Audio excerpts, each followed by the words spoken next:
မင်္ဂလာပါယောဂီအပေါင်းသူတော်ကောင်းတို့ဒီကနေ့မှာတော့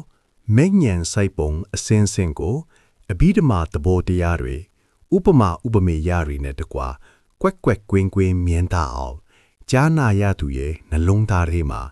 ငင်းအေးမှုအရသာကိုမန်းစကြည်ညိုလို့ရအောင်အကျယ်တဝင့်ရှင်းပြပေးပါမယ်။ကဲကျွန်တော်တို့ဒီနေ့ဆွေးနွေးမဲ့အကြောင်းအရာကတော့တန်တရားဝတ်စင်ရဲထဲကနေလွတ်မြောက်သွားစေနိုင်တဲ့အထွတ်အထိပ်အခိုက်အတန့်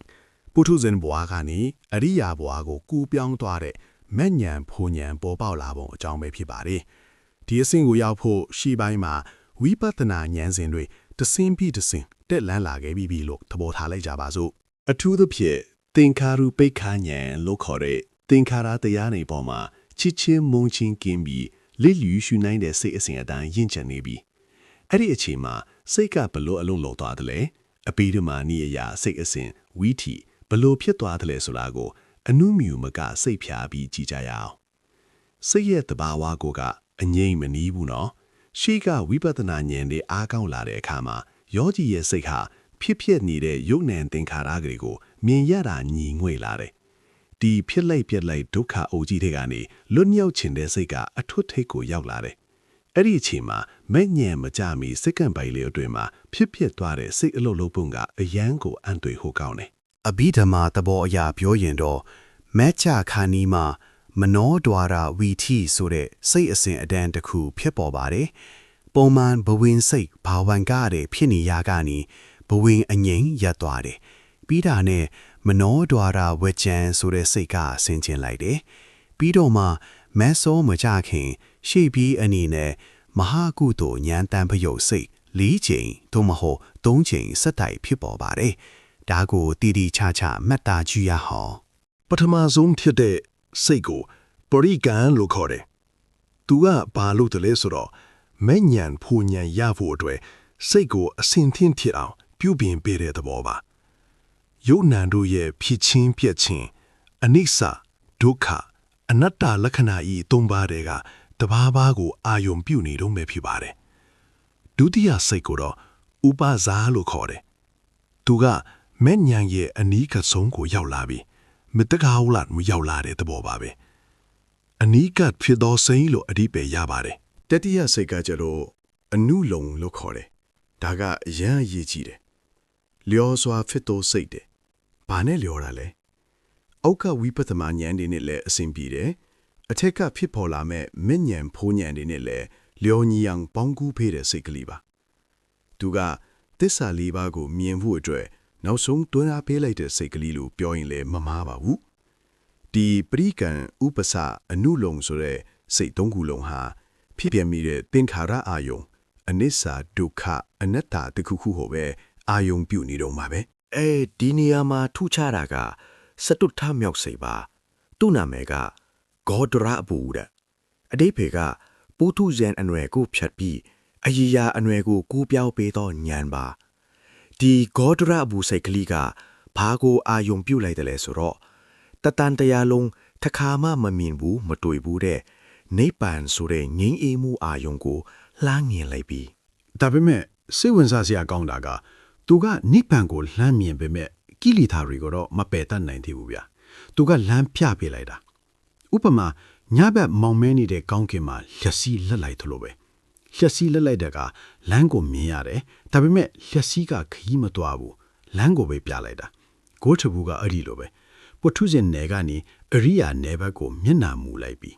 ဒီဂေါဒရဘူးစိတ်ချုပ်သွားတာနဲ့တပြိုင်နက်တည်းအချင်းမချပဲနောက်ထပ်ပေါ်လာတဲ့စိတ်ကတော့ကျွန်တော်တို့မျော်လင့်တောင့်တနေတဲ့ Max စိတ်မာဂကြီးကပါပဲတောရပတ္တိ Max စိတ်ပေါ့ဒီ Max စိတ်ကအလုတ်ကိစ္စ၄ခုကိုတပြိုင်နက်တည်းလုပ်ဆောင်ပါတယ်ဒါကိုရှေးစရာတော်ကြီးတွေက Mac E ကိစ္စ၄ချက်လို့မိန့်ဆိုကြတယ်ဒုက္ခသစ္စာကိုပိုင်းခြားသိတယ်ယုံနာဟာစင်ရဲပဲလို့အမှန်တိုင်းသိသွားတယ်နေတမှုရိယသစ္စာကိုပယ်တယ်တဏှာလောဘကိုအမြင့်ပြတ်တပ်ပစ်လိုက်တယ်၃និရောဓသစ္စာကိုမျက်မှောက်ပြုတယ်နိဗ္ဗာန်ကိုထွန်းဖောက်မြင်ပြီးဆက်ရောက်သွားတယ်၄မေဃသစ္စာကိုပွားများတယ်မဂ်ကင်ရှိပါတရားအပေါင်းစုံညီသွားတယ်ဒီ၄ချက်ဟာရှေ့ဆင်းနောက်ဆင်းဖြစ်တာမဟုတ်ဘူးနော် မီးခွက်တစ်ခုထွန်းလိုက်တာနဲ့တပြိုင်တည်းဖြစ်ပျက်သွားတဲ့အဖြစ်အပျက်၄ခုနဲ့တူတယ်။မီးခွက်ထွန်းလိုက်ရင်မီးစာကိုလောင်ကျွမ်းသွားစေတာလည်းတူပဲဒုက္ခကိုပိုင်းခြားတည်တာနဲ့တူတယ်။စီကုံခန်းသွားစေတာလည်းတူပဲတမှုရိယတနာကုံတာနဲ့တူတယ်။အမောင်ကိုပယ်ဖြောက်လိုက်တာလည်းတူပဲမောဟအမောင်ပြောက်ပြီးနိဗ္ဗာန်ကိုမျက်မှောက်ပြုတာနဲ့တူတယ်။အလင်းရောင်ပေါ်လာတာလည်းတူပဲဉာဏ်အလင်းပေါ်လာတာနဲ့တူတယ်။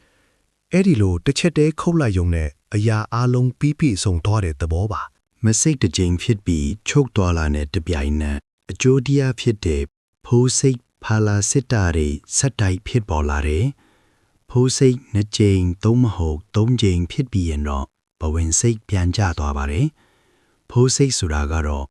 မက္ကတက်လိုက်လို့ကိလေသာမီတွေငြိမ်းသွားတဲ့နိဗ္ဗာန်ရဲ့အေးမြတဲ့အရာသာကိုခံစားစံစားတဲ့စိတ်ပါပဲ။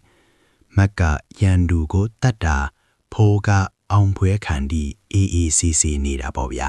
ဒီဖြစ်စဉ်ကြီးတစ်ခုလုံးကိုပိုပြီးရှင်းလင်းသွားအောင်ရှေးအထက်ကထာဆရာတော်ကြီးတွေပေးထားရဲ့ချောင်းကူးတဲ့ယောက်ျားဥပမာလေးနဲ့တွဲပြီးမြင်အောင်ကြည့်အောင်လူတစ်ယောက်ကရေပြည့်နေတဲ့ချောင်းတစ်ခုကိုတစ်ဖက်ကန်းကနေဟိုဘက်ကန်းကိုကျိုးဆွဲပြီးကူးမယ်လို့စိတ်ကူးကြည့်ပါတစ်သူကဟိုဘက်ကန်းကိုရောက်ချင်လို့အာယူပြီးပြေးလာတယ်ဒါကပရိကံပါနှစ်ကန်ဘာနာကိုကတ်ရောက်လာတယ်ဒါကဥပစာပါအော်မြေကြီးကိုခြေထောက်နဲ့နင်းပြီးခုံဖို့ဟန်ပြင်းလိုက်တယ်ဒါကအနုလုံးပါလေကျိုးကိုကင်ပြီးမြေကြီးနဲ့လွတ်သွားပြီးဟိုဘက်ကန်းကိုလည်းမရောက်သေးဘူးလေလဲမှာဝဲနေတဲ့အချိန်ဒါကကောတရာဘူးပါပဲဒီဘက်ကန်းပုတ်ထုစင်းနဲ့လည်းလွတ်ပြီးဟိုဘက်ကန်းအကြီးရာကိုလည်းမထီသေးဘူးကြားကာလာလေးပေါ့ငါဟိုဘက်ကန်းကိုခြေချလိုက်နိုင်ပြီဒါကမက်ပါနိဗ္ဗာန်မြေကိုစတင်ထီတွေ့လိုက်ပြီ6ဟောပြန်ရောက်လို့ချမ်းသာရာရသွားပြီဒါကဖို့ပါပဲဒီစိတ်ဖြစ်စဉ်ဒီအားလုံးဟာမက်ဆီတမိတ်လက်တပက်အချိန်လေးတွေမှာဖြစ်ပျက်သွားတာဒါပေမဲ့အဲ့ဒီအချိန်တိုလေးကတန်တရားတစ်လျှောက်လုံးတည်ဆောင်လာတဲ့အယူမှဒိဋ္ဌိနဲ့တန်တရားလဲစီတဲ့အကြောင်းတရားတချို့ကိုအပိတိုင်ဖြစ်တောင်းလိုက်တာဖြစ်ပါတယ်သောတာပတိမရပြီဆိုတာနဲ့သက်ကာယဒိဋ္ဌိငါဆွဲဝိစီကိစ္စဖျားတရားတန်ခါနဲ့ကံဤအကျိုးပေါ်ယုံမားတန်တရားဖြစ်ခြင်းသီလပဒပရာမာသမှားယွင်းတဲ့အကျင့်တွေကိုဆွဲလန်းခြင်းဆိုတဲ့တန်ရောစဉ်၃ပါးပြုတ်သွားပါပြီအပေတံကပိတ်သွားပါပြီရေအိုးမောင်းလိုက်သလိုကိလေသာတွေပြန်ဝင်တော့ပါဘူးတကယ်လက်တွေ့ရှုမှတ်နေတဲ့ယောဂီရတော့ဒီလိုနာမည်တက်ပြီးတည်နေမှာမဟုတ်ဘူးယောဂီမှာကဖြစ်ပျက်မှုတွေအများများလာမယ်ညာတွေထက်ကလာမယ်ယုတ်တရက်အာယုံတွေအားလုံးပြတ်တော့ပြီးငြင်းအေးသွားတဲ့သဘောအတိနဲ့အာယုံတသားတည်းကျသွားတဲ့သဘောလေးလာမှုပူလောင်မှုတွေလွတ်ကင်းသွားတဲ့သဘောကိုကိုယ်တိုင်တွေ့ကြုံခံစားရမှာဖြစ်ပါတယ်စာလိုပြောရင်တော့သင်္ခါရနမိတ်ပြုတ်ကျသွားတယ်လို့ဆိုပါတယ်ကဲမဉ္ဇဉ်စိုက်ပုံကိုအဘိဓမ္မာသဘောရောဥပမာတွေနဲ့ရောရှင်းပြခဲ့တာသဘောကျမယ်လို့ယူဆပါတယ်ဒီနေရာမှာတရားချစ်ခင်သူတို့အတွက်နောက်ထပ်သိကျင်စရာကောက်တာကမဉ္ဇဉ်ရပြီးရင်ဘာဆက်ဖြစ်တယ်လဲပစ္စဝေခဏဉာဏ်ဆိုတဲ့ပြန်လဲဆင်ခြင်တဲ့ဉာဏ်ကဘလို့အလုပ်လုပ်တယ်လဲဆိုတာပါပဲမက်ဆေ့ဖိုးစိတ်ဒီဖြစ်ပျက်ပြီးသွားတဲ့နောက်မှာဘဝင်စိတ်ဒီကြားခံပြီးစက်တိုက်ဆိုသလိုပေါ်လာတာကတော့ပစ္စဝေခဏဝီထီလို့ခေါ်တဲ့ပြန်လဲဆင်ခြင်သုံးတတ်တဲ့စိတ်အစဉ်ဖြစ်ပါနေဒီနေရာမှာအင်မတန်ထူးခြားတဲ့အတိဉာဏ်ထူးတစ်ခုပေါ်လာတယ်အဲ့ဒါကိုပစ္စဝေခဏဉာဏ်လို့ခေါ်ပါနေဒီဉာဏ်ကဘာကိုတူတယ်လဲဆိုတော့စစ်ပွဲတစ်ခုမှာအောင်ပွဲခံလိုက်တဲ့စစ်သူကြီးတယောက်နဲ့တူပါတယ်စစ်သူကြီးဟာရန်သူကိုအနိုင်တိုက်ပြီးတဲ့အခါ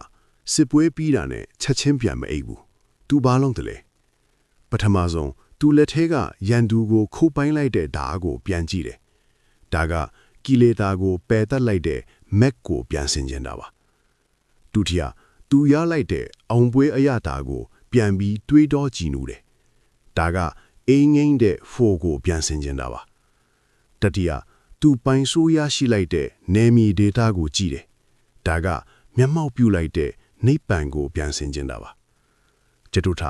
စမြေပြင်မှာတေဆုံးသွားတဲ့ရန်သူတွေကိုကြည့်တယ်ဒါကကိုယ်ထန်တန်မှာပြုတ်သွားတဲ့ပယ်လိုက်တဲ့ကိလေသာတွေကိုပြန်ဆင်ကျင်တာပါပင်ကြမနောက်ထပ်ကြိုက်ဖို့ကြံနေသည့် ရန်သူတွေရှိသေးလားလို့စစ်ဆေးတယ်ဒါကကြံရှိနေသေးတဲ့ကီလေသာတွေကိုဆင်ခြင်တာပါ အဲ့ဒီလိုပဲတောတာပန်ဖြစ်ပြီးသွားတဲ့အရိယာပုဂ္ဂိုလ်ဟာလည်းဒီ၅ချက်ကိုပြန်ဆင်ခြင်ပါတယ်။အော်ငါတန်တာမှာအပေချစေတတ်တဲ့ဒိဋ္ဌိနဲ့ဝိသိကိစ္စတွေကုန်စင်သွားပြီပဲ။ငါမှာဒီကိရိတာတွေမရှိတော့ပါလားဆိုပြီးကိုယ်စိတ်ကိုပြန်စစ်ဆေးတဲ့အခါအင်မတန်မှဝမ်းမြောက်ဝမ်းပါဖြစ်ရပါတယ်။ဒါဟာစာအုပ်ထဲကဖတ်ပြီးသိတာမဟုတ်ဘူးနော်။ကိုယ်စိတ်ထဲမှာအမိုက်ရှင်းသလိုရှင်းသွားတာကိုလက်တွေ့ကြီးသိနေတာမျိုးပါ။ ဒါပေမဲ့ခရီးကဒီမှာတင်မဆုံးသေးပါဘူးတောထပန်အစင်ဟာအပေတကားပေယုံတန်တရာခီတိုယုံပဲရှိပါသေးတယ်ကြံနေသေးတဲ့ကိလေသာတွေကိုဆက်လက်ပဲတတ်ဖို့အတွက်ဝိပဿနာဉာဏ်စဉ်တွေကိုအစားကနေပြန်တက်ရပြန်ပါတယ်ဥရိယဘိယဉာဏ်လို့ခေါ်တဲ့ဖြစ်ပျက်ကိုမြင်တဲ့ဉာဏ်ကနေပြန်စားပြီးအားထုတ်ရပါတယ်ဒါပေမဲ့ပထမအကြိမ်လုံးကလို့အကြာကြီးအားထုတ်เสียမလို့တော့ပါဘူးလမ်းဟောင်းကိုလူရင်းသွားတယ်လို့ပါပဲသွားဖူးတဲ့လမ်းဖြစ်တဲ့အတွက်အလွယ်တကူနဲ့ခီးရောက်ပါတယ် အဲ့ဒီလိုထပ်မံအားထုတ်လိုက်တဲ့အခါဒုတိယအကြိမ်မဉ္ဉဏ်ဖိုဉ္ဉဏ်ဆက်ရောက်လာပါတယ်။ဒါကိုတက္ကဒါဂါမိမဉ္ဉဏ်လို့ခေါ်ပါတယ်။ဒီစနမှာတော့ကိလေသာအသစ်ထပ်မပယ်နိုင်သေးပြီမဲ့ရှိရင်းဆွဲကာမရာဂကာမဂုဏ်၌တတ်မဲ့မှုနဲ့ပဋိခဒေါသစိတ်တွေကိုပါလာအောင်အားပြော့သွားအောင်လုပ်နိုင်လိုက်ပါတယ်။ဥပမာပြောရရင်တိပင်ကြီးကိုအမိကမလဲနိုင်သေးပြီမဲ့အကိုင်းအခက်တွေကိုခုတ်ထွင်လိုက်တယ်လို့မွေဆိုးကိုခါယူးချိုးလိုက်တယ်လို့ပါပဲမွေးကမသေးသေးပြီမဲ့အရင်လိုမထောင်နိုင်တော့ဘူးတက္ကဒါကန်ပုဂ္ဂိုလ်တွေရဲ့ရာဂနဲ့ဒေါသဟာလည်းဖြစ်ခဲ့တယ်ဖြီးရင်လေမကြဘူးချက်ချင်းပြန်ပြောက်ပါတယ် ဆက်လက်ပြီးတတိယကျင်းဝိပဿနာဉာဏ်တွေပြန်ရှုမှတ်ဉာဏ်စဉ်တွေပြန်တတ်မတ်ဆိုင်ပြန်တော့အနာဂါမိမဉဏ်ပေါ်လာပါတယ်ဒီအဆင့်ဟာအင်မတန်ရေးကြီးပါတယ်ဘာလို့လဲဆိုတော့တန်တရားမှာအလွန်ကြောက်စရာကောင်းတဲ့မီးနှစုံဖွတ်တဲ့ကာမရာဂလိုချင်တက်မှတ်မှုနဲ့ပဋိကစိတ်ဆူးအမျက်ထွက်မှုကိုအမျက်ပြတ်တတ်လိုက်လို့ပါပဲအနာဂံဖြစ်သွားတဲ့ပုဂ္ဂိုလ်မှာလိုချင်တာတဲ့မကျေနပ်တာလုံးဝမရှိတော့ဘူးသူ့စိတ်ဟာအမြဲတမ်းငြိမ်သက်အေးချမ်းနေပြီလူပြီးနတ်ပြီးဆိုတဲ့ကာမဘုံကိုဘယ်တော့မှပြန်မလာတော့ဘူးပြမပြီမှာပဲဆံမြန်းပြီးအဲ့ဒီကနေပဲနိဗ္ဗာန်ကိုမျက်မှောက်ပြုတော်မှာဖြစ်ပါတယ်နောက်ဆုံးပန်းတိုင်ကတော့စတုထအဆင့်အရဟတမဉ္ဉဏ်ပါပဲအနာဂံပုဂ္ဂိုလ်ဟာကြံရှိနေတဲ့တိမ်မွေ့တဲ့ကိလေသာတွေဖြစ်တဲ့ယူပရာဂယုတ်ဘဝကိုတွေ့တာချင်းအရူပရာဂနာမ်ဘဝကိုတွေ့တာချင်းမာနထောင်လွှားခြင်းဥဒိစ္စစိတ်ပြန့်လွင်ခြင်းနဲ့အဝိစာအမှန်တရားကိုမသိခြင်းဆိုတဲ့တန်ရိုးစဉ်၅ပါးကိုဝိပဿနာဉာဏ်တွေထပ်မံအားထုတ်ပြီးပယ်တတ်လိုက်ပါတယ်အရဟတမဉဏ်ဆိုတဲ့တားတလျက်ကြီးဝညောက်ခုတ်ပိုင်းလိုက်တဲ့အချိန်မှာတော့ခန္ဓာအင်ကြီးတစ်ခုလုံးတန့်စင်သွားပါတယ်။အိုးမဲရီပေချာနေတဲ့ရွှေအိုးကိုဆေးကြောပြီးမီးနဲ့တိုက်ချွတ်လိုက်သလိုပါပဲ။ဘဲအညစ်အကြေးမှမကြံတော့ဘူး။အဲ့ဒီအချိန်မှာဖြစ်ပေါ်လာတဲ့စိတ်ရဲ့အခြေအနေကိုပုထုဇဉ်နေအနေနဲ့မှန်းဆဖို့တောင်ခက်ခဲပါတယ်။ခီနာဇာတိဇာတိကုန်ပြီးနောက်ထပ်ပဋိသန္ဓေနေစရာမလိုတော့ဘူး။ဝုဒိတာဗြဟ္မစရိယံမကိစ္စပြီးဆုံးပြီးလှုပ်ရှားရှိတာအကုန်လှုပ်ပြီးပြီဘာဝင်ထုတ်ဝင်ဖို့မှမရှိတော့ဘူးလေးလံတဲ့ဝင်ထုတ်ကြီးကိုပိချလိုက်ရတဲ့သူတို့ပေါ်ပါလွတ်လပ်သွားပါတယ်ဒီနေရာမှာယဟန္တာပုဂ္ဂိုလ်ကြီးလေးရဲ့စိတ်ထားကိုဥပမာလေးနဲ့ပြောကြားချင်ပါတယ်တောင်ကြီးတောင်ကိုလေဘလောက်တိုက်တိုက်မတုံလို့တလို့ပါပဲယဟန္တာပုဂ္ဂိုလ်ရဲ့စိတ်ဟာကောင်းတဲ့အာယုံနဲ့တွေ့လဲဝမ်းမတာတော့ဘူးစိုးတဲ့အာယုံနဲ့တွေ့လဲဝမ်းမနေတော့ဘူးချီးမွမ်းလဲမတုံလို့ကဲ့ရဲ့လဲမတုံလို့တော့ဘူးသူ့ရဲ့စိတ်ဟာတာဒီကုံနဲ့ပြည့်စုံသွားပြီဒီငိမ်တယ်ခိုင်ခန့်တယ်အေးချမ်းတယ်ယဟန္တာပြီးတဲ့နောက်မှာတော့ခန္ဓာကိုယ်ကြီးရှိနေတဲ့များကာလပလုံးအေးချမ်းစွာနေထိုင်သွားတယ်ဒါကိုတောဥပါဒီတေတာနိဗ္ဗာန်လို့ခေါ်တယ်ကိလေသာတွေငြိမ်းသွားပြီမဲ့ခန္ဓာကြီးကြံ့နေသေးတဲ့နိဗ္ဗာန်ပေါ့ခန္ဓာကြီးပစ္စည်းလို့သုတိစိတ်ကြပြီးပရိနိဗ္ဗာန်ဆံဝင်သွားတဲ့အခါမှာတော့အနုပါဒီတေတာနိဗ္ဗာန်လို့ခေါ်တယ်ခန္ဓာဇသိမ်းတဲ့နိဗ္ဗာန်စစ်စစ်ကြီးကိုရောက်ရှိသွားပါတယ်စီမီကွက်မှာစီလဲကုံမီးစာလဲကုံလို့မီးတော့ကလေးငိမ့်သွားတယ်လို့မျိုးဘယ်သူမှရှားဖွေလို့မရနိုင်တဲ့ဘယ်နေရလို့ပြောလို့မရတဲ့ငိမ့်အီခြင်းဒုက္ခတက်တက်တာရှိပါတော့တယ်ဒါဟာကျွန်တော်ဗုဒ္ဓမြတ်စွာဘုရားလမ်းညွှန်ပြသခဲ့တမထဝိပဿနာကျင့်စဉ်ကြီး အဆုံးသတ်ပန်းတိုင်ပါပဲဒုက္ခခက်ကိန်းချုပ်ငင်းရာအိုခြင်းနာခြင်းသေခြင်းကင်းရာအမြဲတမ်းငြိမ်းအေးနေတဲ့အမတနိဗ္ဗာန်ထက်ကြီးပဲဖြစ်ပါတော့တယ် ကဲရှေ့မှာတော့ကတော့ကျွန်တော်တို့ဟာတန်တရားဝိစင်ရဲကနေလွတ်မြောက်သွားတဲ့ယဟန္တာအရှင်မြတ်ကြီးတွေရဲ့ငြိမ်းအေးမှုမဲ့ညံဖိုးညံဆက်ရောက်ပုံတွေကိုပြောပြခဲ့ပြီးပါပြီဒီနေရာမှာတရားချစ်ခင်သူတို့စိတ်ထဲမှာမေးခွန်းတစ်ခုပေါ်လာနိုင်တယ်အရှင်ဘုရားမဲ့ညံနဲ့ဖြတ်လိုက်လို့ပြတ်သွားတဲ့အဲ့ဒီတန်တရားဆက်ဝန်းကြီးကမူလာပထမကဘယ်လိုလေပတ်နေတာလဲဘာကြောင့်ကျွန်တော်တို့တွေဒီဘဝရောက်လာပြီးအိုယာနာယာတေးရပြန်တာလဲဆိုတဲ့မေးခွန်းမှာ ဒါကြောင့်ဒီကနေ့တော့ဗုဒ္ဓမြတ်စွာသာသနာရဲ့အနှစ်ချုပ်အင်မတန်မှနက်နဲခဲခဲလာတဲ့ပဋိစ္စသမုပ္ပါလို့ခေါ်တဲ့အကြောင်းကျိုးဆက်ဆက်ဖြစ်ပေါ်ပုံစဝိုင်းကြီးအကြောင်းကိုရှင်းပြခြင်းပါလေဒီတရားဟာတာမန်ကာလျံကနားထောင်ရုံနဲ့မရဘူးနော်ညာနဲ့တက်ဝင်ပြီးစဉ်းစားမှသဘောပေါက်နိုင်မယ်တရားမျိုးပါဖယားရှင်လက်ထက်တော်ကညီတော်အာနန္ဒမထေမြတ်ကြီးကတော့မြတ်စွာဘုရားပဋိစ္စသမုပ္ပါတရားတော်ကြီးကနက်နဲတယ်ဆိုပေမဲ့တပိတော့ညာနဲ့ကြည့်ရင်တော့လွယ်လွယ်လေးပါဘုရားလို့ရှောက်ဖူးတယ်အဲ့ဒီအခါမြတ်စွာဘုရားကချက်ချင်းတားမြစ်တယ်အာနန္ဒအဲ့ဒီလိုမပြောနဲ့ဒီပဋိစ္စသမုပ္ပါတရားဟာအင်မတန်နက်နဲတယ်ဒီတရားကိုကောင်းကောင်းနားမလည်ကြလို့တတ္တဝါတွေဟာခြေခင်းရှုပ်ကြည့်လို့ဖြစ်နေကြတာစာပေါင်းတိုက်ကြည့်လို့ရှုပ်ထွေးနေကြတာဒါကြောင့်တန်တရားတွေကမထွက်နိုင်ကြတာလို့မိန့်တော်မူခဲ့ပါတယ် ကဲကျွန်တော်တို့ဒီရှုပ်ထွေးလာတဲ့တန်တရားစက်ကြီးဘလို့လဲတလဲဆိုတာကိုအစနေကြည့်အောင်တကယ်တော့စဝိုင်းဆိုတာအစရှာမရပါဘူးဒါပေမဲ့ဟိုးပြိုးရလွယ်ကူအောင်အဝိဇ္ဇာကနေစပြောပါမယ် အဝိဇ္ဇာပစ္စယသင်္ခါရတဲ့အဝိဇ္ဇာဆိုတာပါလေအမှန်ကိုမသိတာအမှားကိုသိတာပါသစ္စာလေးပါးကိုမသိတာပါဥပမာလူတစ်ယောက်ဟာမျက်စိကန်းနေတယ်ဆိုပါစို့မျက်စိကန်းနေတဲ့အတွက်လမ်းလျှောက်တဲ့အခါချော်တာလည်းနင်းမိမယ်ကြမ်းတာလည်းနင်းမိမယ်မွေကိုလည်းနင်းမိမယ်နွားအိုင်လည်းကြမယ်သူကချော်တာနင်းမိလို့ကောင်းတယ်ထင်ပေမဲ့တကယ်တော့သူလမ်းလျှောက်နေတာဟာအန္တရာယ်ကြီးပဲအဲ့ဒီလိုပဲကျွန်တော်တို့တတ္တဝါတွေဟာမတိမှုဆိုတဲ့အဝိဇ္ဇာဖုံးလွှမ်းထားတဲ့အတွက်သင်္ခါရဆိုတဲ့ပြုလုပ်မှုတွေကိုလုပ်ကြတဲ့ကုသိုလ်တွေလည်းလုပ်တဲ့အကုသိုလ်တွေလည်းလုပ်တဲ့ဒီနေရာမှာထူးခြားတာကကုသိုလ်လုပ်တာလဲတန်တရားလဲစေတတ်တဲ့သင်္ခါရပဲအကုသိုလ်လုပ်တာလဲတန်တရားလဲစေတတ်တဲ့သင်္ခါရပဲဘာလို့လဲဆိုတော့နိဗ္ဗာန်ကိုမရောက်မချင်းဘဝတစ်ခုခုကိုလိုချင်ပြီးလုပ်နေသမျှဒါဟာသင်္ခါရပါပဲမျက်စိကန်းတဲ့သူလမ်းလျှောက်သလိုပေါ့လမ်းဖြောင်းဖြောင်းလျှောက်တာလေလမ်းကောက်ကောက်လျှောက်တာပဲကွာတဲ့လမ်းကတော့လျှောက်နေတုံးပဲသင်္ခါရပစ္စယဝိညာဏံပြုလုပ်အထောက်မှုကံနေရှိလာတဲ့အခါကျတော့အကျိုးပေးတဲ့အနေနဲ့ဝိညာဉ်ဆိုတဲ့အတိစိတ်ပေါ်လာတယ်ဒါကပဋိတန်တွေနေတာကိုပြောတာမှာရှေးဘဝကပြုခဲ့တဲ့ကံအရှင်ကြောင့်ဒီဘဝမှာလာပြီးပဋိတန်တွေစိတ်ဖြစ်ပေါ်လာတယ်မိခင်ဝမ်းပိုက်ထဲမှာကလတ်ရည်ကြီးတီးစားကြတဲ့ကဒီဝိညာဉ်စိတ်ကလေးပါလာပြီး ဝိညာဏပစ္စယနာမရူပံစိတ်ဝိညာဉ်ရှိလာပြီးဆိုရင်အလိုလိုနေရင်နာနဲ့ရုပ်ဆိုတာဖြစ်လာတယ်ဥပမာမျိုးစေ့တစ်စေ့ကိုမြေကြီးထဲထည့်လိုက်ရင်အပင်ပေါက်လာတယ်လို့ပေါ့ဝိညာဉ်မျိုးစေ့ရှိရင်ရုပ်ခန္ဓာကိုယ်ကြီးနဲ့စိတ်စေတသိက်ဒီဆိုတဲ့အပင်ကြီးပေါက်လာတော့တာပဲမိခင်ဝင်းထဲမှာတဖြည်းဖြည်းကြည်ထွာလာတယ်လက်တွေခြေတွေပေါ်လာတယ်ဦးနောက်တွေနှလုံးတွေချစ်လာတယ်နာမရူပပစ္စယတလာယတနံယုံနာအင်ကြီးခိုင်မာလာတဲ့အခါဘာဖြစ်လာသလဲဆိုတော့တကားပေါက်6ပေါက်ပွင့်လာတယ်အဲ့ဒါကတော့မျက်စိနာနှာခေါင်းရှာကိုယ်စိတ်ဆိုတဲ့အာယုံခံတကားပေါက်ကြီးတွေပါပဲဒီတကားပေါက်တွေဟာအလကားပွင့်နေတာမဟုတ်ဘူးနော်အပြင်ကအာယုံတွေဝင်လာဖို့စောင့်နေတဲ့တကားပေါက်တွေတလာယတနာပစ္စယဖတ်တော်ကဲလူကလေးမွေးလာပြီ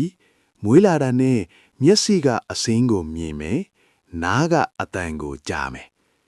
ဒွါရတခါနဲ့အာယုံဧည့်သည်တွေ့ဆုံတာကိုဖတ်တာလို့ခေါ်တယ်မိချစ်ကြောင့်နဲ့မိချစ်တယ်ကစိတ်နဲ့တိုက်လိုက်တဲ့အခါမီးပွင့်ထွက်လာတယ်လို့ပေါ့အာယုံနဲ့ဒွါရတိုက်ဆိုင်လိုက်တဲ့အခါတွေးထီမှုဆိုတဲ့ဖတ်တာဖြစ်ပေါ်လာတယ်ဒီဖတ်တာကအင်မတန်ကြောက်စရာကောင်းတယ်သူကလောကကြီးတစ်ခုလုံးကိုကိုယ်စိတ်ထဲဆွဲသွင်းပေးနေတဲ့ကောင်းပဲဖတ်တာပစ္စယဝေဒနာတွေ့ထီမှုဖြစ်လာရင်ခံစားမှုဝေဒနာပေါ်လာတယ်ကောင်းတဲ့အာယုံနဲ့တိုက်ရင်ဒုက္ခဝေဒနာချမ်းသာတယ် လို့ခံစားရတယ်။မကောင်းတဲ့အာယုံနဲ့တိုက်ရင်ဒုက္ခဝေဒနာဆင်းရဲတယ်လို့ခံစားရတယ်။ဘာမှမသိရင်အိုပိခဝေဒနာမကောင်းမဆိုးခံစားရတယ်။တတိထားနော်ဒီနေရာထိကအတိတ်ကံကြောင့်ဖြစ်လာတဲ့အကျိုးတရားတွေမို့လို့ကျွန်တော်တို့ရှောင်လွှဲလို့မရဘူး။လူဖြစ်လာရင်မြင်ရမယ်ကြားရမယ်ခံစားရမယ်ဒါကတားမရဘူး။ဒါပေမဲ့ပြဿနာကဒီနောက်မှာစတာ ဝေဒနာပစ္စယတဏဒီနေရာကအရေးကြီးဆုံးပဲခံစားမှုပေါ်လာတဲ့အခါပုထုဇဉ်တွေကဘာလုပ်တယ်လဲตายရတယ်ကြိုက်တယ်တွေ့တာတယ်ချမ်းသာတဲ့ဝေဒနာလေးပေါ်လာရင်ဟာကောင်းလိုက်တာလိုချင်လိုက်တာထက်ရခြင်းသေးတယ်ဆိုပြီးတဏှာဖြစ်လာတယ်တဏှာဆိုတာစေးကတ်တဲ့သဘောငတ်မွတ်တဲ့သဘောစားငံကြီးတောက်ရသလိုပဲတောက်လေငတ်လေငတ်လေတောက်လေယာဒူးရရင်ယာဒူးမှတ်မယ်ငွေရရင်ငွေမှတ်တယ်အစားကောင်းစားရရင်အစားမှတ်မယ်တဏှာဖြစ်เสียဥပါဒာနံလိုချင်မှုတဏှာအားကြီးလာရင်ဆွဲလန်းမှုဥပါဒံဖြစ်လာတယ်တဏှာကခိုးသားနဲ့တူရင်ဥပါဒံကပစ္စည်းကိုအိတ်ထဲထဲထိပိုင်ဆိုင်ကြောင်းတစ်စိတ်ရိုက်လိုက်တာနဲ့အတူတယ်ဒါငါဟာငါအိမ်ငါသားငါသမီးငါခန္ဓာကိုယ်ဆိုပြီးမြဲမြဲကြီးစုပ်ကိုင်ထားလိုက်ပြီခွေးတစ်ကောင်ကအယိုးကိုကိုက်ထားသလိုပဲဘယ်သူလူမလွတ်တော့ဘူးအဲ့ဒီဆွဲလန်းမှုကဘဝကိုနှောင်ဖွဲ့ထားတော့တာပဲဥပါဒာနပစ္စယဘဝဆွဲလန်းမှုဒီများလာတော့ဒီຢာတွေကိုရဖို့အတွက်ထပ်ပြီးစ조사အားထုတ်ပြန်ရောကံတွေထပ်လုပ်ပြန်ရောဒါကိုဘဝကမ္မဘဝလို့ခေါ်တယ်နောက်ဘဝရစေမဲ့ကံမျိုးစေ့တွေကိုအတစ်ထပ်ပြိုးလိုက်တာပဲဘဝပစ္စယဇာတိကံဒီလှုပ်ထားတော့ကံရှင်ကြောင့်နှုတ်ထက်ဇာတိဆိုတဲ့တခါမွေးဖွားခြင်းဖြစ်ရပြန်တယ်ခွေးဖြစ်မဲ့ကံလှုပ်ထားရင်ခွေးသွားဖြစ်မယ်လူဖြစ်မဲ့ကံလှုပ်ထားရင်လူသွားဖြစ်မယ်ဇာတိပစ္စယစရာမရဏတောကပရိဒေဝဒုက္ခဒေါမနတဥပါယတမွေးလာပြီဆိုမှတော့ရှောင်လွဲလို့မရတော့ပါဘူးအိုးရမယ်နားရမယ်တေးရမယ်တောကပူဆွေးခြင်းပရိဒေဝငိုကြွေးခြင်းဒုက္ခကိုယ်ဆင်းရဲခြင်းဒေါမနတစိတ်ဆင်းရဲခြင်းဥပါယတပြင်းစွာပူလောင်ခြင်းဆိုတဲ့မီးပုံကြီးတွေကိုတန်းတန်းမတ်မတ်ရောက်ဆင်းရတော့တာပါပဲဒါဟာပฏิစသမုပ္ပါဆက်ဝိုင်းကြီးလဲပတ်ပုံပါပဲအဝိဇ္ဇာရှိနေသမျှတဏှာရှိနေသမျှဒီဆက်ဝိုင်းကြီးကရပ်တန့်မသွားဘူးဘဝတစ်ခုပြီးရင်နောက်ဘဝတစ်ခုခန္ဓာတစ်ခုဖြစ်ချရင်နောက်ခန္ဓာတစ်ခုကောက်ဝင်နေတန်တရားခရီးတဲ့ကြီးများဖြစ်လဲနေကြရတာဒါဖြင့်ဒီဆက်ဝိုင်းကြီးကိုဘယ်နေရာကဖြတ်မလဲဖျားရှင်လမ်းညွန်ခဲ့တဲ့ဝိပဿနာကျင့်စဉ်ဆိုတာဒီဆက်ဝိုင်းကိုဖျက်တောက်တဲ့နီးပညာပါပဲအဓိကဖျက်ရမယ့်နေရာကဝေဒနာနဲ့တဏှာကြားပါမျက်စိကမြင်လိုက်တဲ့ဖတ်စမြင်လို့ကောင်းတယ်လို့ခံစားရတယ်ဝေဒနာအဲ့ဒီမှာတတိနဲ့ပညာဝင်ရမယ်အော်ဒီကောင်းတယ်ဆိုတဲ့ခံစားမှုလေးကလည်းဖြစ်ပြီးရင်ပြတ်သွားတာပါလားမမြဲပါလားလို့ရှုမှတ်လိုက်နိုင်ရင်လူချင်းနေဆိုတဲ့တဏှာမလာတော့ဘူးတဏှာမလာရင်ဥပါဒာမဖြစ်ဘူးဥပါဒာမဖြစ်ရင်ကံတစ်ဘဝမလောက်တော့ဘူးကံမလောက်ရင်နောက်ဘဝဇာတိမလာတော့ဘူးဇာတိမလာရင်အိုနာတေလွတ်ပြီပေါ့ဒါကြောင့်ယောဂီတို့တရားအားထုတ်တယ်ဆိုတာအခြားမဟုတ်ဘူးဒီပฏิစ္ဆသမုပ္ပါဆက်ဝိုင်းကြီးရဲ့အချိတ်ဆက်တွေကိုတတိဆိုတဲ့ဓာတ်နဲ့ဝင်ခတ်နေတာလို့သဘောပေါက်ရမယ်ထိုင်နေတော့ညောင်းလာတဲ့ဒုက္ခဝေဒနာညောင်းတယ်လို့မှတ်လိုက်တော့မကြိုက်ဘူးဖြောက်ချင်တယ်ရွှေ့ချင်တယ်ဆိုတဲ့ဒေါသနဲ့တဏှာမဝင်တော့ဘူးအဲ့ဒီမှာတန်တရားပြတ်သွားတာပဲတမတ်မှတ်ရဲ့တခါပြတ်တယ်အမတ်ပေါင်းကိုယ်တွေကိုယ်တာမှတ်နိုင်ရင်တန်တရားကြိုးကြီးဆွေးမြေ့ပြီးနောက်ဆုံးမဉ္ဇဏ်နဲ့အပီးတိုင်းဖြတ်တောက်နိုင်မှာဖြစ်ပါတယ်ရှင်းမှာတော့ကျွန်တော်တို့ဟာတန်တရားဆက်ဝန်းကြီးလဲပတ်ပုံပဋိစ္စသမုပ္ပါသဘောတရားကို theory သဘောမျိုးရှင်းပြခဲ့ပြီးပါပြီဝေဒနာနဲ့တဏှာကြားမှာဖြတ်ရမယ်လို့လည်းပြောခဲ့တယ်ဒါပေမဲ့ဘယ်လိုဖြတ်မလဲဆိုတဲ့လက်တွေ့ကျင့်စဉ်အပိုင်းကပိုပြီးအရေးကြီးပါတယ်ရေကူးနီးစာအုပ်ကိုအလွတ်ရယုံနဲ့ရေကူးတတ်တာမဟုတ်ပါဘူးရေထဲကိုတကယ်စိမ့်မှရမှာပါဒါကြောင့်ဒီကနေ့တော့ယောဂီတို့တကယ်တမ်းတရားထိုင်တဲ့အခါတွေ့ကြုံရမယ့်အခက်အခဲတွေနဲ့ဒီဆက်ဝိုင်းကိုလက်တွေ့ဖြတ်တောက်ပုံကိုအသေးစိတ် ကျင့်စဉ်ပိုင်းအနည်းနဲ့ဆက်တွားကြမယ်နော် တရားအထုတယ်ဆိုတာကိုယ်ခန္ဓာကိုထပ်ခွဲကန်းလုပ်ပြီးစိတ်ကိုအနုจิตမှန်ပြောင်းတက်ကကြည်တာပါပဲယောဂီတို့တရားထိုင်ပြီးဆိုတာနဲ့ပထမဆုံးရင်ဆိုင်ရမှာကရုပ်ရဲ့သဘောတဘာဝတွေပါအထူးသဖြင့်ကတော့ခုနကပြောတဲ့ဝေဒနာပါပဲ ကဲတရားထိုင်လိုက်ပြီး15မိနစ်20လောက်ကြာလာပြီဆိုပါစို့ပါဖြစ်လာတယ်လေညောင်လာမယ်ကြိုက်လာမယ်ပူလာမယ်ကျင်လာမယ်ဒါဟာဒုက္ခဝေဒနာပေါ်လာတာပါပုံမှန်တတိမရှိတဲ့လူတယောက်ပုထုဇဉ်ဆိုရင်ဘာလုပ်မလဲအာနားလိုက်တာမခံနိုင်တော့ဘူးပြင်မဖြစ်မယ်ဆိုပြီးချက်ချင်းလှုပ်လိုက်မယ်ပြင်လိုက်မယ်ဒါမှမဟုတ်စိတ်ထဲကနေဘယ်တော့အချင်းပြေးမလဲမြန်ခေါင်းလောင်းထူပါတော့ဆိုပြီးဒေါသတွေဖြစ်နေမယ်တွေ့လားဝေဒနာပစ္စယဒေါသတဏှာရဲ့အခြားတစ်ဖက်ဖြစ်သွားပြီစက်ဝိုင်းကြီးလဲသွားပြီ ဝိပဿနာယောဂီကြတော့အဲ့ဒီလိုမလုပ်ရဘူးဗျနာချင်မှုပေါ်လာရင်အဲ့ဒီနာချင်မှုကိုရန်သူလိုသဘောမထားရဘူးဧည့်သည်လိုသဘောထားရမယ်ဩနာရာလီပေါ်လာပါလားလို့သိလိုက်ပါပြီးရင်အဲ့ဒီနာရဲ့နေရာကိုစိတ်နဲ့သေးသေးချာချာစိုက်ကြည့်ပြီးနာတယ်ပူတယ်ဆိုပြီးမှတ်ရပါမယ်ဒီနေရာမှာအရေးကြီးတာကငါနာတာမဟုတ်ဘူးနော်နာမှုသဘောတရားလေးဖြစ်နေတာလို့နှလုံးသွင်းရမယ် ဥပမာလေးတစ်ခုပေးမယ်ဗျာလမ်းပေါ်မှာခွေးတစ်ကောင်ဟောင်းနေလေဆိုပါစို့အဲ့ဒီခွေးကကိုခွေးဆိုရင်ဟဲ့ကောင်တိတ်ဆန်းဘာလို့ဟောင်းနေတာလဲဆိုပြီးကိုကဒေါသထွက်မယ်တွားဟတ်မယ်ဘာလို့လဲဆိုတော့ငါခွေးဆိုတဲ့ဥပါဒံဆွဲရှိနေလို့အကယ်၍လမ်းဘေးကအစိမ့်သက်သက်ခွေးတစ်ကောင်ဟောင်းနေတာဆိုရင်တော့ကိုကဂယုဆိုင်မှာမဟုတ်ဘူးသူ့ဘာသာဟောင်းနေတာလေဆိုပြီးဥပိ္ပခာပြုလိုက်နိုင်တယ်ဝေဒနာကိုရှုမှတ်တယ်ဆိုတာအဲ့လိုပဲကို့ပေါင်ကို့ခြေထောက်ငါအကောင်ကြီးနာနေတယ်လို့မမရဘူးရုပ်တရားရဲ့ဖောက်ပြန်မှုသဘောတသက်ပါလားဆိုပြီးခက်ခွာလေးကနေကြည့်ရမယ်အဲ့ဒါကိုအတ္တဘောကိုခွာရှုတယ်လို့ခေါ်တယ် ဒီလိုစိတ်ရှည်လက်ရှည်သိခန္ဒီရှုမှတ်နေရင်နဲ့ယောဂီရဲ့တမာတိ focus အားကောင်းလာတဲ့အခါမှာထူးခြားတဲ့အမြင်တစ်ခုပြောင်းသွားပါလိမ့်မယ်အစတုန်းကတော့တကိုယ်လုံးနာနေခြေထောက်ကြီးတစ်ချောင်းလုံးကိုက်နေတယ်လို့အတုံးလိုက်အခဲလိုက်ကြီးကနားထင်နေတယ်နောက်ပိုင်းတတိအားကောင်းလာတဲ့အခါကျတော့အဲ့ဒီနာကျင်မှုကြီးကတသားတည်းမဟုတ်တော့ဘူး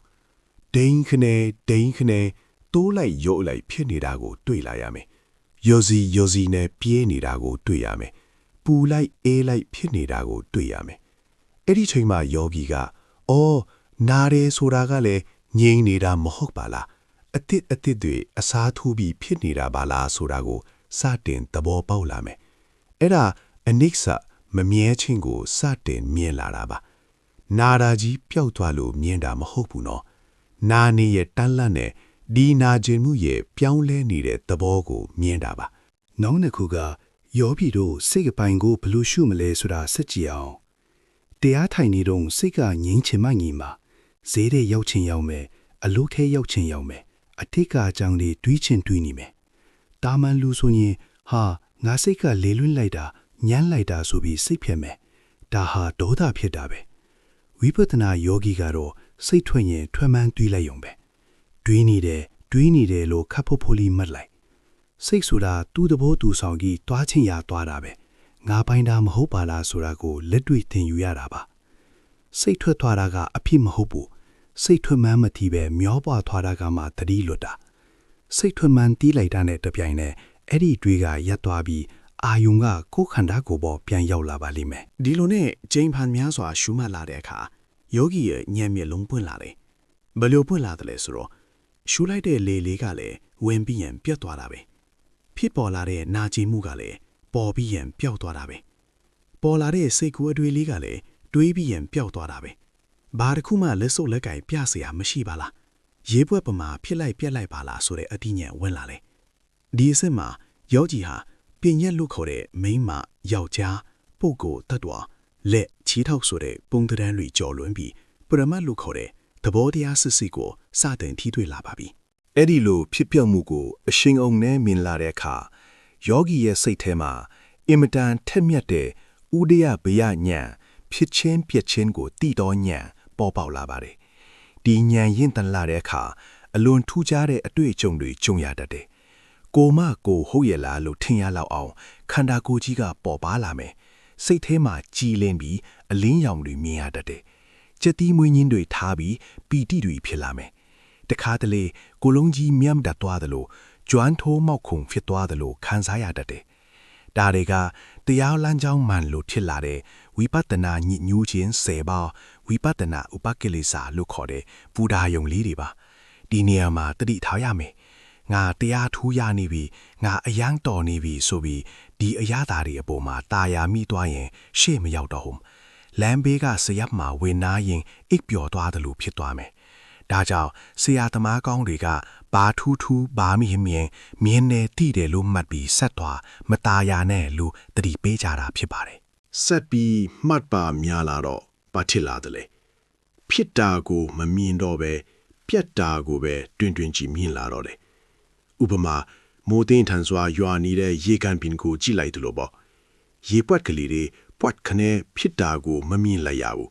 ဘလော့ဆိုပြီးပျောက်သွားတာကိုပဲတရဆက်မြင်နေရတယ်လို့မျိုးအာယုံတစ်ခုပေါ်လာတဲ့ဖြုံးကနေပြတ်သွားတယ်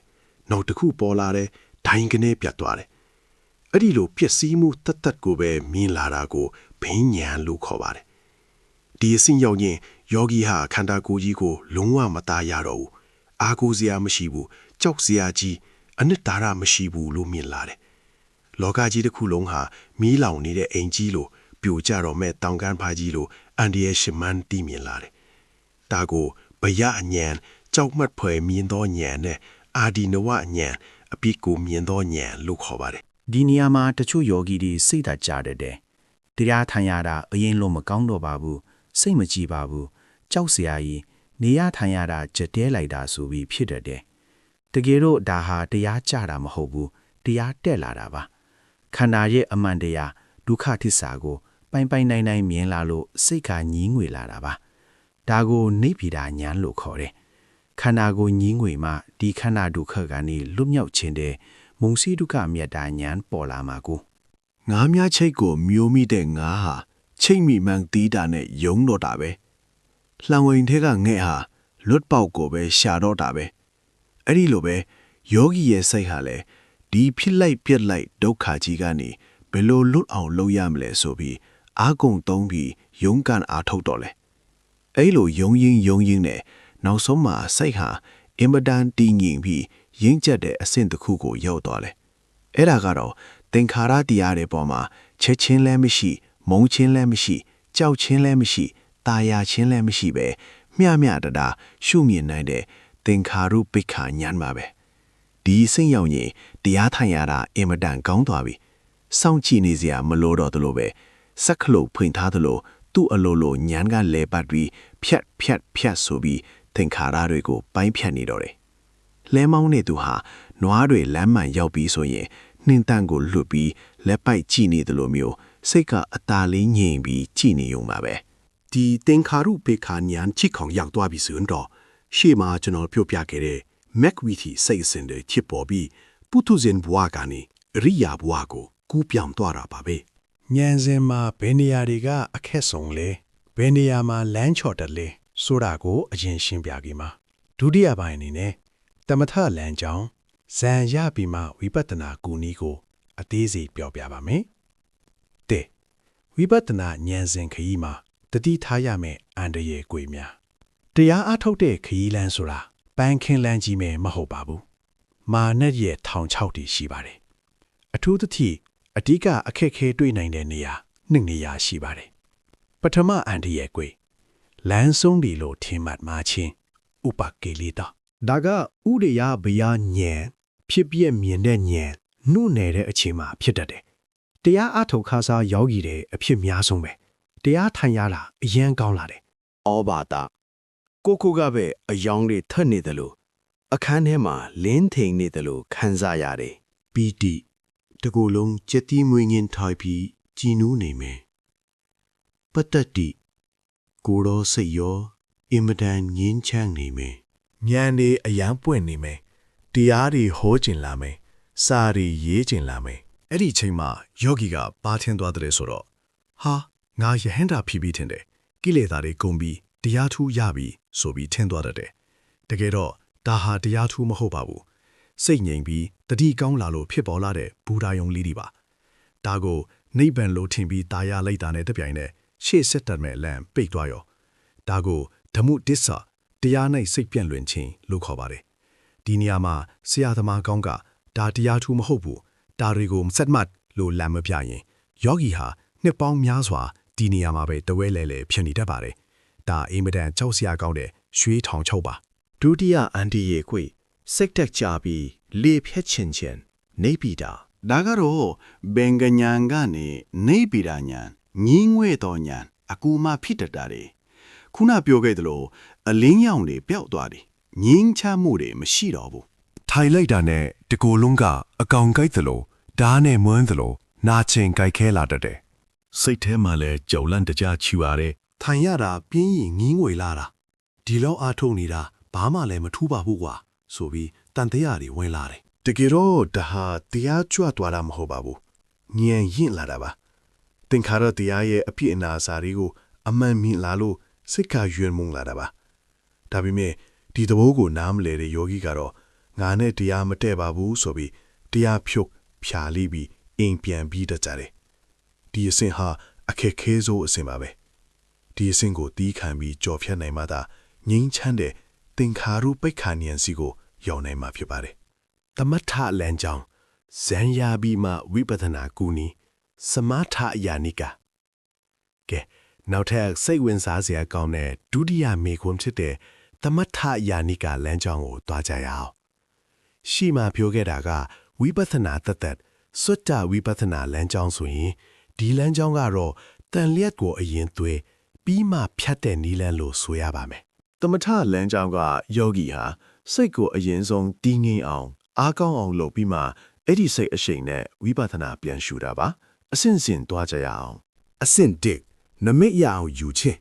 ပထမဆုံးယောဂီဟာကမ္မထာ40တဲကကိုနဲ့အစဉ်ပြေမဲ့တစ်ခုခုကိုယူပါလေ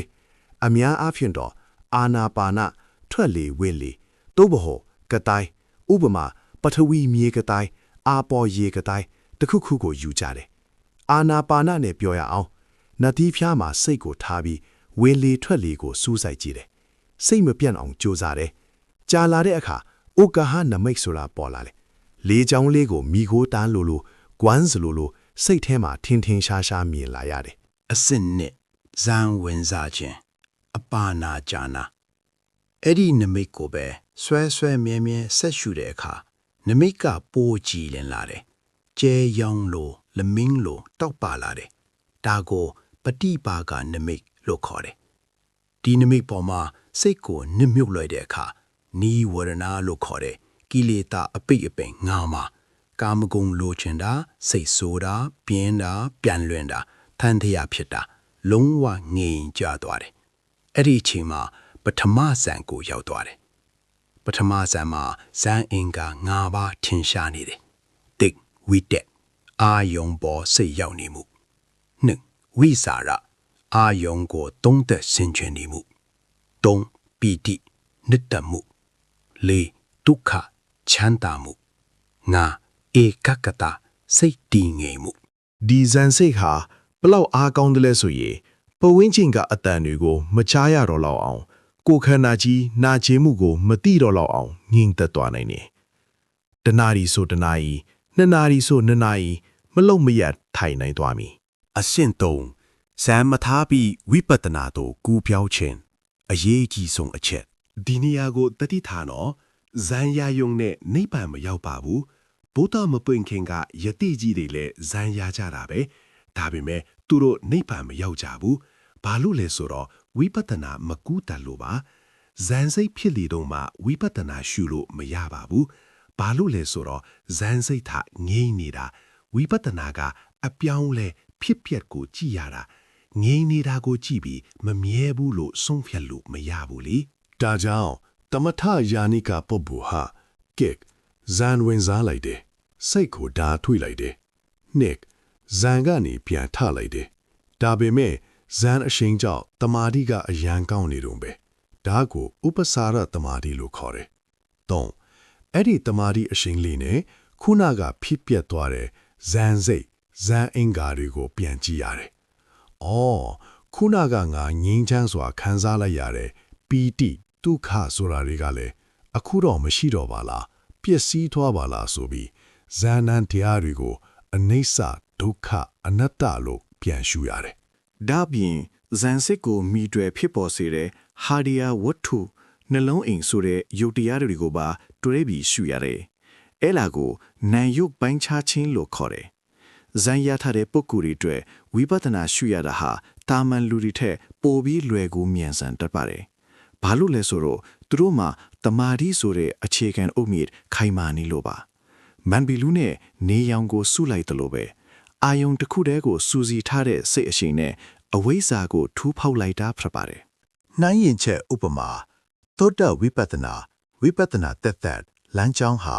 ခြုံပုတ်တွေကိုဓာတ်နဲ့တန်းခုတ်တာနဲ့တူတယ်ဓာတ်မထက်ရင်တမာတိမကောင်းရင်ခုတ်ရတာပင်ပန်းမယ်အချိန်ကြာမယ် တမထယာနီကတော့ကြောက်သွေးတုံးမှာဓားကိုအရင်ထက်နီအောင်တွေးလိုက်တာနဲ့တူတယ်ဓားထက်သွားပြီဆိုမှခြုံပုတ်ကိလေသာကိုခုတ်တာတစ်ချက်ခုတ်ရင်တစ်ချက်ပြတ်ပဲဒါပေမဲ့ဓားသွေးတဲ့အချိန်ဇန်နောစမချိန်တော့ပေးရတယ် ဏီကုန်းချုပ်အကြံပြုချက်ကျွန်တော်အနေနဲ့အကြံပေးရရင်တော့ခေတ်ကာလအခြေအနေအရလူများစုဟာဇန်ရဖို့အချင်းအကြာကြီးအာမထုံနိုင်ရပါဘူးဒါကြောင့်ဝိပဿနာသက်သက်သို့မဟုတ်အာနာပါနကိုအခြေခံပြီးဝိပဿနာကူတဲ့နီလန်းကပို့ပြီးလက်တွေ့ကြပါတယ်အရေးကြီးတာကဘယ်လန်းကသွားပန်းတိုင်ကလွတ်မြောက်မှုနိဗ္ဗာန်ပါတယ် ကဲသူတော်ကောင်းသူတွေကျွန်တော်တို့အခုဆိုရင်တန်တရားလဲပတ်ပုံပဋိစ္စသမုပ္ပါဒ်ဆက်ဝိုင်းကြီးကြောင်းအဲ့ဒီဆက်ဝိုင်းကြီးထဲကရုံထွက်နိုင်မဲ့ဝိပဿနာဉာဏ်စဉ်စင်ကျင်နဲ့ငင်းအေးလာတဲ့နိပန်ပန်တိုင်ကြောင်းဒီကိုအတော်လေးပြည့်စုံဆွေးနွေးဟောပြောခဲ့ပြီးဖြစ်ပါတယ် နီကုံချိုအနေနဲ့ကျွန်တော်ရဲ့ဓမ္မမိတ်ဆွေတရားနာပရိသတ်အပေါင်းကိုမှာချချင်တာလေးတစ်ခုရှိပါတယ်အဲ့ဒါကတော့အချိန်မနှောင်စင်နဲ့ဆိုရယ်စကားလေးပါပဲကျွန်တော်တို့ရရှိထားတဲ့ဒီလူဘဝဆိုတာရေဘွက်ပမာအင်မတန်မှတိုတောင်းလာပါတယ်မနှက်ဖြန်ဆိုတာမသေးချပါဘူးသေချာတာကဒီနေ့ဒီအချိန်ဒီအခိုက်အတန့်လေးပါပဲဖះရှင်ရသာသနာနဲ့ကြုံကြိုက်နေတဲ့ဒီလိုရွှေခေးငွေခေးကြီးမှာလူဖြစ်ခွင့်ရတာဟာကန်းချီကဲသဲပွင့်နေနေရှင်လက်သေးပေါ်ကသဲပွင့်လေးလောက်ပဲရှိတာပါဒီလောက်ရခဲ့တဲ့အခွင့်အရေးကြီးကိုရနေရနဲ့လက်ပလာနဲ့တော့အပြာမခံလိုက်ပါနဲ့ တရားအထုတ်တယ်ဆိုတာတောထဲတောင်နဲ့တွားမှအလုတ်တွေပစ်ပြီးထွန်းမှရတာမျိုးမဟုတ်ပါဘူးအခုတရားနာနေရင်ထိုင်နေရင်တွားရင်လာရင်နဲ့ကိုယ်စိတ်ကလေးကိုပြန်ကြည့်ကိုယ်ခန္ဓာကိုပြန်ကြည့်ပြီးဖြစ်ပြီးရင်ပြတ်သွားပါလားဆိုတဲ့အတိလေးတစ်ချက်ဝင်သွားရင်တောင်အဲ့ဒီကုသိုလ်ဟာစัจ java တေမင်းစီစိန်ထံပို့ပြီးတန်မိုးကြည့်ပါအေး တကယ်လို့ယောဂီတို့အနေနဲ့ငါတို့ကပါရမီနေတဲ့ဒီဘဝတော့မရနိုင်တော့ပါဘူးလို့တွေးပြီးအားမငယ်လိုက်ပါနဲ့ရေအိုးထဲကိုရေတစ်ဆက်ချင်းဖြည့်ပါများရင်ဖြည့်လာတယ်လို့ပါပဲဒီနေ့တနာလီမှတ်လိုက်တာဒီနိဗ္ဗာန်ရောက်ဖို့ခြေတလန်းလန်းလိုက်တာပါပဲခြေလန်းဒီများလာရင်ပန်းတိုင်ဆိုတာရောက်စမြဲပါ ဒါကြောင့်ဒီနေ့ကစပြီးဒါနသီလဆိုတဲ့အခြေခံမြေစိုက်ခင်းလေးတွေကိုပြုပြင်ကြပါသမထဝိပဿနာဆိုတဲ့မျိုးစစ်လေးတွေကိုကိုယ်နှလုံးသားမှာစတင်ပြိုထောင်ကြပါလောကဒန်မုန်တိုင်းတွေဘလောက်ပဲတိုက်ခတ်ပါစေကိုယ်စိတ်ထဲမှာဓမ္မဆိုတဲ့အမိုးအခါခိုင်ခိုင်မာမာစောက်လုပ်ထားကြပါယနေ့ကျွန်တော်ပြောကြားခဲ့တဲ့တရားဓမ္မတွေဟာသူတော်ကောင်းတို့ရဲ့နှလုံးသားထဲမှာကိန်းအောင်ပြီးတန်တရားဝတ်စင်ရဲကနေလွတ်မြောက်နိုင်တဲ့အာကောင်းသောပါရမီမျိုးစေ့ဉာဏ်မျိုးစေ့များဖြစ်ကြပါစေမဉဏ်ဖိုဉဏ်ဉာဏ်နိဗ္ဗာန်ကိုယခုဘဝမှာပဲလွယ်ကူသောအကျင့်လင်းမြန်သောအတိဉာဏ်တို့ဖြင့်မျက်မှောက်ပြုနိုင်ကြပါစေလို့ဆုတောင်းမေတ္တာပို့တာအပ်ပါရဗျာအလုံးတဲ့ကိုယ်စိတ်နှဖျားကြံ့မာချမ်းသာကြပါစေကဲသူတော်ကောင်းတို့ရေကျွန်တော်တို့ရှိပိုင်းမှာပြောခဲ့တယ်လို့ပါပဲတန်တရားဆက်ဝိုင်းကြီးထဲမှာကျွန်တော်တို့တွေတဝဲလေလေဖြစ်နေကြတယ်အိုလိုက်နားလိုက်သေးလိုက်ပြန်ဖြစ်လိုက်နဲ့မဆုံးနိုင်ကြဘူးဒါပေမဲ့ဝိပဿနာဉာဏ်စဉ်တွေတဆင့်ပြီးတဆင့်တက်လန်းလာလိုက်တာနောက်ဆုံးသင်္ခါရုပ္ပိခာဉာဏ်လို့ခေါ်တဲ့သင်္ခါရတရားတွေအပေါ်လစ်လူရှုနိုင်တဲ့အဆင့်ကိုရောက်လာပြီဆိုပါစို့ အဲ့ဒီချိန်မှာစိတ်ရဲ့အပြောင်းအလဲကအင်မတန်မြန်ဆန်ပြီးအန်တော်စရာကောင်းပါတယ်ပုထုဇဉ်ဘဝရဲ့နောက်ဆုံးစက္ကန့်ပိုင်းလေးတွေပါပဲစိတ်အစဉ်အတန်းကမက်တကားဝါကိုတိုးဝင်သွားတယ်ပရိကံဥပစာ အနုလုံဆိုတဲ့စိတ်တွေကဖြစ်ပျက်နေတဲ့ယုံနံတွေကိုနောက်ဆုံးအနေနဲ့ဒါဟာဆင်းရဲတတ်ပါလားလို့အရှိန်အဟုန်နဲ့ကြည့်လိုက်တယ်။ပြီးတာနဲ့တပြိုင်နက်ဂေါတရာဘူးဆိုတဲ့ညံတော်လာတယ်။သူကဘာလုပ်တယ်လဲ။ဟိုဘတ်ကန်ကနေကန်ဆိုတဲ့အင်းကြီးမှုအရာသားကိုလမ်းမြင်လိုက်ပြီးပုထုဇဉ်အနွယ်ကိုဖျက်ပြီးအရိယာအနွယ်ကိုကူးပြောင်းပေးလိုက်ပြီးရေတစ်ဖက်ကန်ကိုကူးမဲ့သူကမြေကြီးကိုခြေကန်ပြီးခုန်ထွက်လိုက်တဲ့အချိန်လေးပါပဲလေးတဲ့ဝဲနေတဲ့အချိန်ပေါ့ အဲ့ဒီဂေါ်ရဘူးချုပ်သွားတာနဲ့မက္စစ်ဆိုတဲ့အေယာမညံကြီးဝင်ရောက်လာပါတော့တယ်ဒီအခိုင်တန်းဟာတန်တရားတစ်လျှောက်လုံးမှာတန်ဖိုးအရှိဆုံးအချိန်ပါပဲမိကွက်တစ်ခါထွန်းလိုက်သလိုပါပဲတစ်ဒုက္ခကိုပိုင်ချသိလိုက်တယ်အော်ခန္ဓာဆိုတာဆင်းရဲအတိပါလားဆိုတာကိုအလုံးစုံသိလိုက်တယ်နှစ်သမုဒိယကိုပယ်လိုက်တယ်လိုချင်နဲ့တွေ့တာတယ်ဆိုတဲ့တဏှာကြိုးကြီးကိုဓာတ်နဲ့ပိုင်းချလိုက်သလိုတိခနဲ့ပြတ်သွားတယ်